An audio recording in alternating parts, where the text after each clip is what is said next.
Eu trouxe aqui para você, claro, esse aqui é o mapa de Urbano Monte. Nós vamos falar sobre a Terra del Fuego. E eu acho importante nós falarmos aqui o seguinte: dos gigantes, né? Tinha a Terra del Fuego que ficava na Antártida, ok? Ou fica, não sei. E os gigantes, tá? Que ficavam no outro continente, né? Afastado dos seres humanos. Agora, por quê?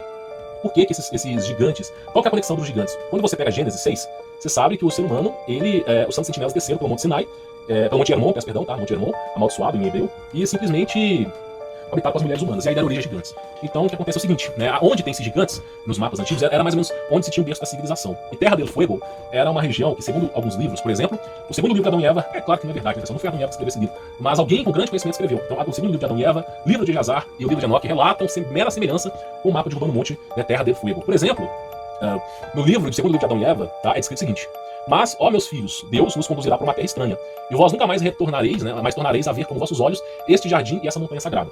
O pessoal sempre achou que o Jardim do Éden estivesse no meio do planeta. Eu não sei se definitivamente era isso. Mas muitos pesquisadores, pessoas inteligentes, afirmam que o Jardim do Éden fica na borda da Antártida. Ficava, pelo menos, né? Eu também acredito nessa teoria, tá? E ficava, eu acredito que na Terra del Fuego, tá? Porque os anjos, eles têm um certo tipo energético que pega fogo nas coisas, né? Então, simplesmente, né, ele fala, né?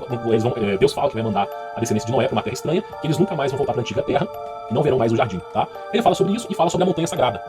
Eu vou falar sobre a montanha sagrada daqui a pouquinho. Então, simplesmente, Deus afirma isso para Noé, tá? A gente tem um mapa antigo aqui, é óbvio que não é sempre preciso, tá de cabeça para baixo, né? Mas o leste, né, do Jardim do Éden ficava os filhos, a descendência, né, de Adão e Eva. Então, eles ficavam aqui a leste. Porém, devido ao pecado de Caim, Caim sempre fazendo... Caim, para quem não sabe, quando ele se rebelou contra Deus, ele começou a coabitar com sua irmã, a gerar filhos, começou a perverter a humanidade, e Lúcifer se encarregou exatamente de doutrinar Caim até o talo.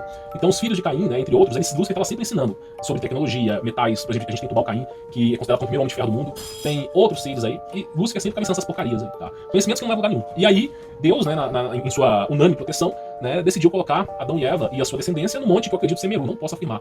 Mas decidiu colocar, né, e esse monte era um monte que pegava fogo. Então o que acontecia? Todo ser humano primordial, não os de hoje, eles, quando em contato com o fogo, eles não queimavam, tá? Todo ser humano, isso é relatado nesse livro aqui.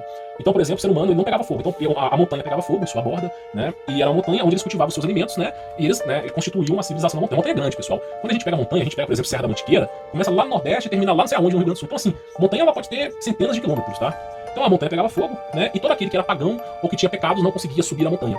Então começaram a tocar flauta, né? As filhas de Caim e os filhos começaram a fazer convites, né? Aos povos da montanha para que eles deserdassem a estatura na montanha, né? De não pecarem. E aí quando eles desciam o pecado, eles não conseguiam mais voltar.